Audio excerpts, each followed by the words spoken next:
नमस्कार, कानून की बात में आपका स्वागत है। मैं हूं आशीष भार्गव और मुद्दा जो है वो चुनाव आयोग में सुधार, चुनाव आयोग की स्वायत्तता, चुनाव आयोग की स्वतंत्रता से जुड़ा है। और अब 5 जजों के संविधान पीठ ने इस मामले में 4 दिनों तक मैराथन सुनवाई के बाद केंद्र सरकार पर बड़े सवाल उठाने के बाद अपना फैसला सुरक्षित रख लिया है।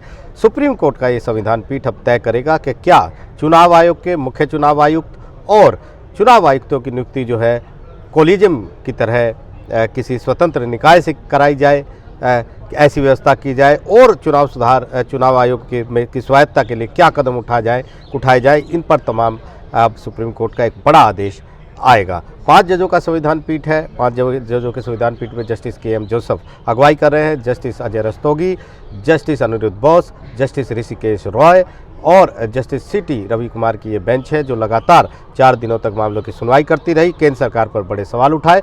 और एक चुनाव आयुक्त की नियुक्ति की गई अरुण गोयल की, उसको लेकर सुप्रीम कोर्ट ने बुधवार को बड़े सवाल उठाए थे और उनकी नियुक्ति की फाइल मंगा ली थी। उस फाइल पर चर्चा की गई, फाइल को केंद्र सरकार की देखा और फिर और बड़े सवाल उठाए और कहा कि इतनी क्या जल्दबाजी थी कि जब सुप्रीम कोर्ट ने 18 नवंबर को इस मामले को सुना था तो फिर आपने इतनी जल्दी 24 घंटे के भीतर ही पूरी नियुक्ति की प्रक्रिया पूरी कर डाली, उसी में मंजूरी भी दे दी, नियुक्ति भी हो गए, आदेश हो गए, तमाम एप्लीकेशन भी जारी हो गई, तमाम चीज़ें एक ही दिन में हो गई। बिजली की गति से ये सब कुछ हुआ।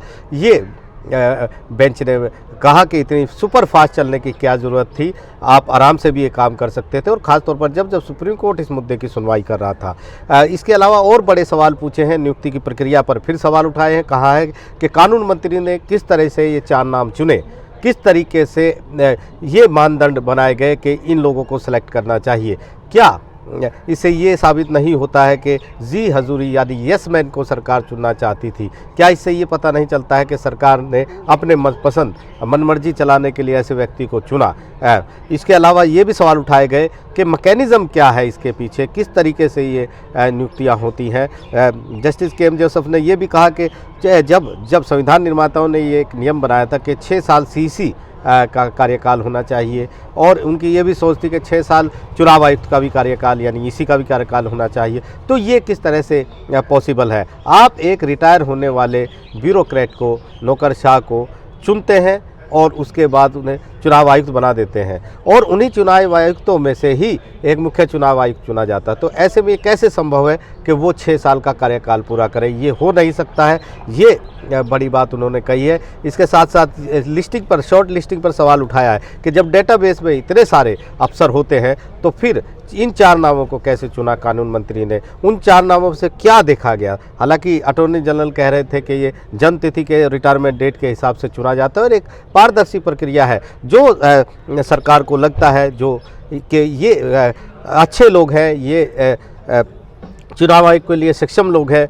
उनकी काडर के हिसाब से, उनके अनुभव के हिसाब से, उनकी अचीवमेंट्स, एकेडमिक अचीवमेंट के हिसाब से ये तय किया जाता है, और उसके बाद 4 नाम प्रधानमंत्री को भेजे जाते हैं और प्रधानमंत्री उनमें से फिर चुनकर राष्ट्रपति को बताते हैं। तो ये एक पूरी प्रक्रिया है। एजी अटॉर्नी जनरल आर वेंकट रमनी ने यह भी कहा कि अदालत को इतना हस्तक्षेप नहीं करना चाहिए, कार्यपालिका के हर क्षेत्र में, हर प्रक्रिया पर, हर कदम पर समीक्षा नहीं होनी चाहिए, वरना पब्लिक डोमेन में यानी सार्वजनिक तौर पर क्या धारणा चुनाव आयोग के बारे में बनेगी। और इस तरीके से इस पारदर्शी योजना है, पारदर्शी ये तरीका है, और इसमें कोई भी ऐसी चीज़ नहीं है, कोई छिपाई चीज़ नहीं गई। 1950 से यही होता आया है कि जो चुनाव आयोग में इसी हो उन्हीं में से चुना जाता है मुख्य चुनाव आयुक्त। तो ऐसे में किसी प्रक्रिया, किसी नियम, किसी कानून का उल्लंघन नहीं हुआ है। लगातार वो डिफेंड करते नजर आए, और उन्होंने कहा कि इस प्रक्रिया में भी जो चुनाव आयुक्त अरुण गोयल को नियुक्त किया गया, उसमें भी किसी तरह का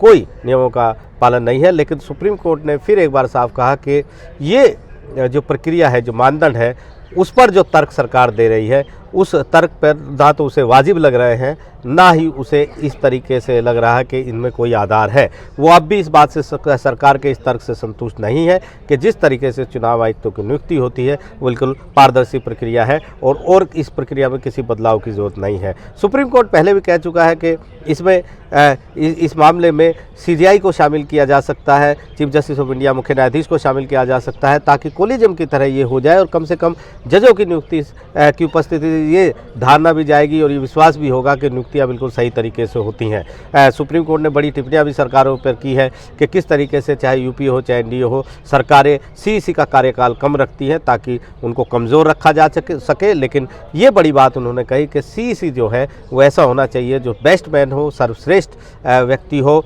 और वो मजबूत कंधों वाला हो, किसी भी सरकार से उसे बुलडोज कोई ना कर सके, उसे दबा ना सके, उसे उसके ऊपर प्रेशर ना बनाए। लेकिन सरकारें ऐसा चाहती नहीं है क्योंकि वो अपने हिसाब से नियुक्तियां करती हैं। तो एक बड़ा मुद्दा है, बड़ी सुनवाई हुई है और एक बड़ा फैसला भी अब आएगा जिसका हमें इंतज़ार रहेगा।